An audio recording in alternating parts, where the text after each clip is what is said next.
You might have heard of pop-up shops, stores that go up quickly and then leave after maybe just a couple of days or weeks in business.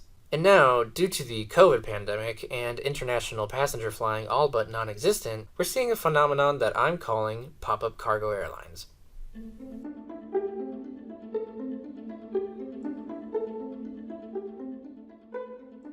Okay, so as I mentioned, COVID-19 decimated international air belly lift.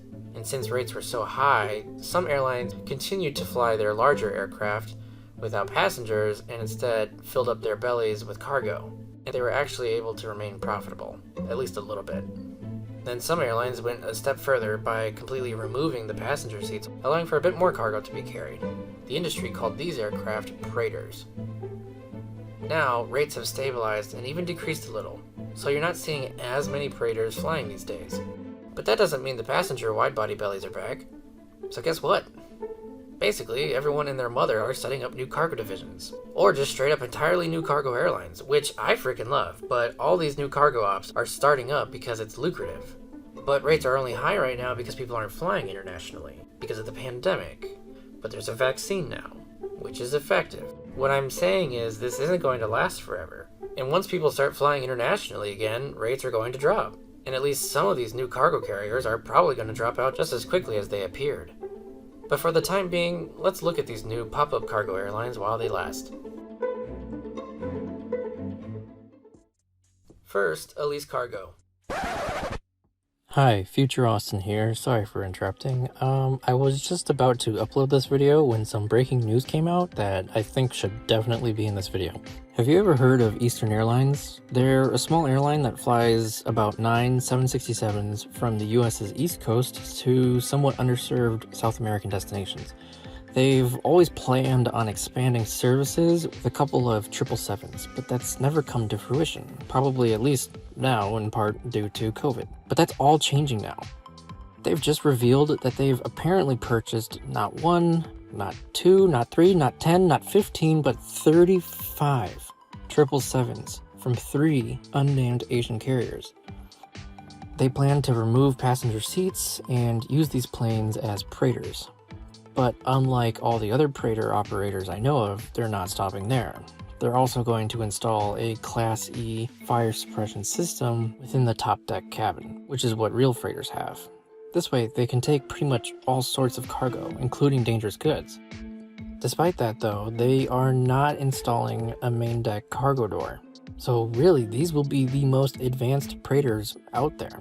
At first, I thought this was such a dumb idea, mainly the part that they've already committed to 35 777s, which is such a big task for an up-and-coming airline that doesn't even have a lot of funding, or public funding for that matter, to play with.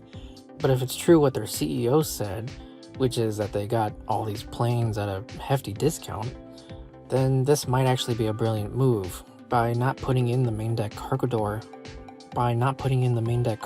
these aircraft will be able to be used as passenger aircraft at a later date, whenever that time might come, which could be a while. I mean, most people were betting that most international traffic would be back by this winter, but as COVID variants are infecting more and more people at a very efficient rate, that wide-body capacity is just not back yet. So if Eastern can get these super freighters out quick enough, yeah, this might be a genius move.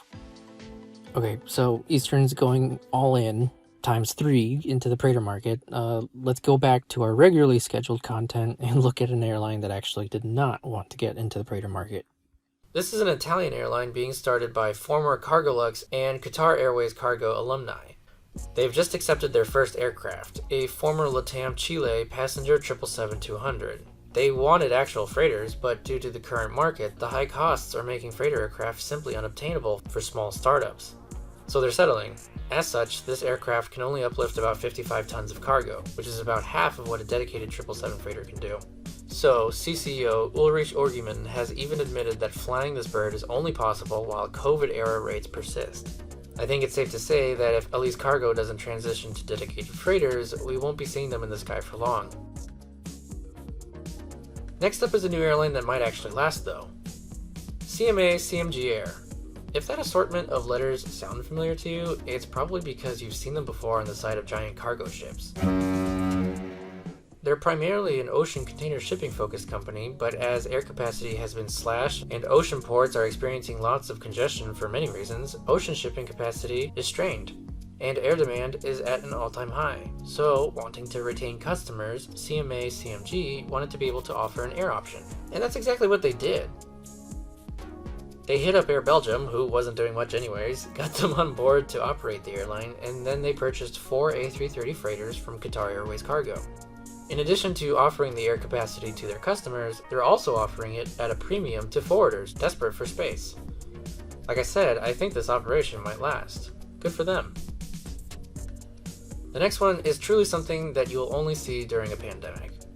Aircraft lessor and spare parts firm European Aviation Limited began flying their A340s on behalf of Britain's NHS, which is basically a government-sponsored healthcare system for the country. Must be nice. And if you know anything about A340s, you'll know that they basically were made extinct when governments allowed twin-engined aircraft to fly over oceans. Before that, your plane needed, legally, at least 3 engines, which wasn't exactly cost-efficient, but there were no cheaper options. Anyways, the point is that A340s are total gas guzzlers, and lessors pretty much never orchestrate their own aircraft for commercial ops.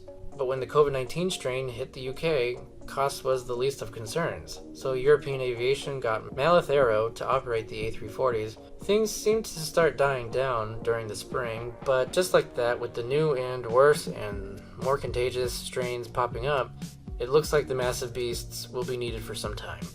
Next is Jet1X. Now, I don't know much about this carrier because they don't exactly advertise who they are. They must use existing connections to secure business. But it seems to be a spin-off division, although legally a separate company, of Longtail Aviation, which is a small charter airline based out of Bermuda.